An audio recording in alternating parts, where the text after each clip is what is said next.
when you need to lower the feed dogs on the Singer Featherweight C240 sewing machine, you need to start by sliding the accessory box off and reaching behind the machine. So let me show you what I'm talking about.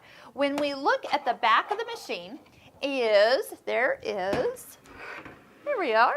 There's a lever back here. So when you want to lower the feed dogs, and when do you do that? You can do it when you free motion quilt. You want to do some stitches that don't actually pull the fabric through, like a bar tack or a stitching back and forth.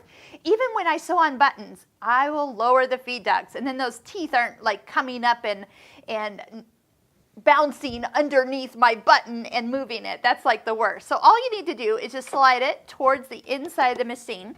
You might have heard a little click. Those are the teeth going down. Now let me show you something when you go to bring them back up. When you push them away from the inside of the machine, so that's actually feed dogs up and engaged, pulling your fabric through, you will see that they do not come up until you take a stitch. So even if I just turn the hand wheel towards the front of the machine and take a stitch, see how they kind of came back up visually?